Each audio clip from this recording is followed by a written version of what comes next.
Salam sejahtera Malaysia, terima kasih kerana menonton video-video dalam channel ini. Sebelum kita mula, jangan lupa untuk tekan tombol subscribe, share, like, dan komen. Let's go! Salam sejahtera dan selamat malam kepada semua pendengar berita panas malam ini. Dipetik dari Malaysia Kini bertajuk Hadi, haram perpaduan tanpa ikut petunjuk Allah.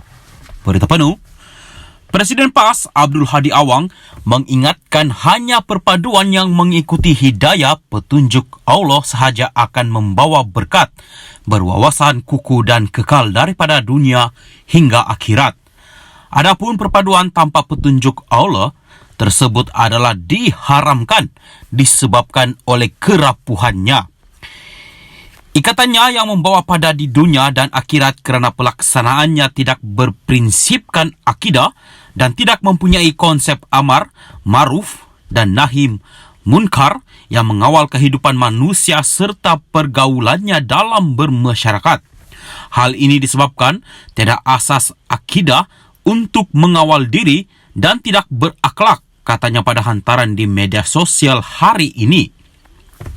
Abdul Hadi menerusi hebahan mingguan minda Presiden PAS menjelaskan konsep perpaduan yang wajib dan haram di dalam Islam tanpa menyentuh secara langsung politik negara. Katanya, Allah telah memerintahkan kepada Rasulullah selaku pemimpin negara agar menjadikan Al-Quran sebagai satu-satunya petunjuk yang tertinggi di samping dirinya sendiri yang menjadi teladan. Rasulullah melaksanakan konsep perpaduan ketika menegakkan negara di Madinah dengan menyatukan penganut Islam dalam kalangan muhajirin yang datang daripada luar Madinah dan Ansar penduduk asal Madinah. Kemudiannya diikuti pula dengan penyertaan golongan bukan Islam yang tidak ekstrim dan berdamai dengan pelbagai agama, sama ada dari Madinah dan dari luarnya mengikut sempadan yang telah ditetapkan.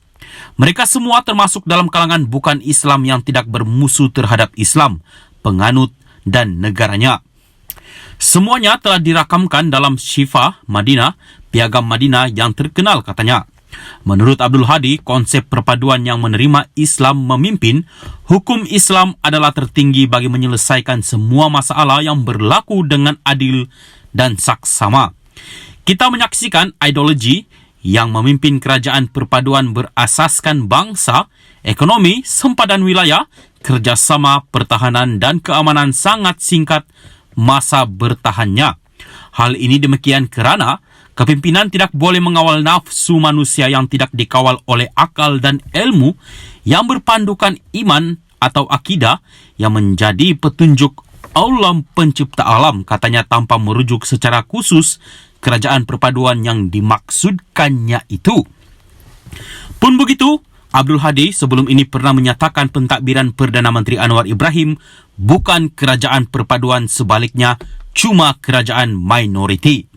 Abdul Hadi juga menuduh Parti Bukan Islam (DAP) mempunyai lebih banyak suara dalam kerajaan ketika menjelaskan kenapa PN menolak saranan yang di Pertuan Agong supaya gabungan itu membentuk kerajaan perpaduan dengan Pakatan Harapan PH.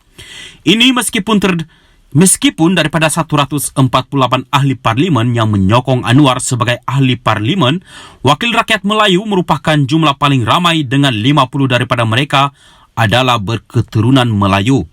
Ini diikuti oleh ahli parlimen Cina dengan 43 orang, Bumiputra Islam dari Sabah dan Sarawak 27, Bumiputra Bukan Islam dari Sabah dan Sarawak 16, dan India atau kaum-kaum lain 12. Salam sejahtera dan selamat malam kepada semua pendengar berita panas malam ini dipetik dari BH Online bertajuk Terima hakikat latar belakang moral Anwar tak boleh lagi diambil kira Tun M. Berita penuh, pada 22 September 1999, Tun Dr. Mahathir Mohamad yang menjadi Perdana Menteri ketika itu pernah menegaskan pendiriannya bahawa Datuk Seri Anwar Ibrahim tidak boleh dibenarkan menjadi pemimpin dalam negara seperti Malaysia. Pendirian berkenaan disuarakan dalam satu sidang media 23 tahun lalu, di mana Dr. Mahathir ketika itu mendakwa Anwar terpelit dengan tuduhan berkaitan jenayah seksual. Ketika ditanya sama ada beliau masih berpegang pada pendirian itu selepas Anwar kini menjadi Perdana Menteri ke-10, Dr. Mahathir menegaskan beliau masih berpandangan individu yang memiliki isu moral, terutama berkait kebebasan seks, tidak layak menjadi Perdana Menteri di Malaysia. Bagaimanapun, bekas Perdana Menteri itu berpandangan latar belakang berkait moral Anwar tidak lagi perlu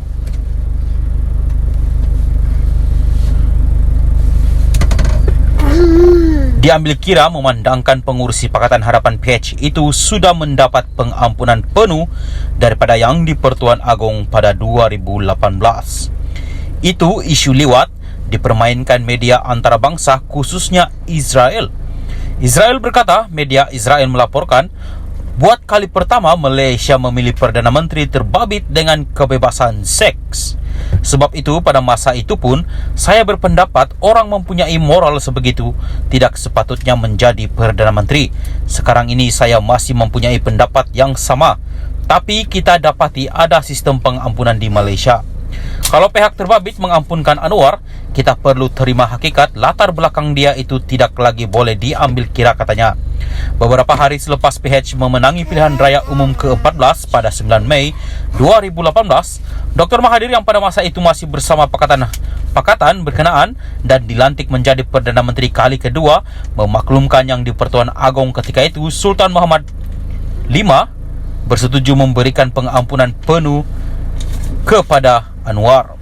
Ditanya mengapa bersetuju dengan pengampunan Anwar pada 2018 jika beliau kekal dengan pendirian berkenaan, Dr. Mahathir memaklumkan dirinya tiada pilihan ketika itu kerana perlu menumbangkan Kerajaan Barisan Nasional BN pimpinan bekas Perdana Menteri Datuk Seri Najib Razak.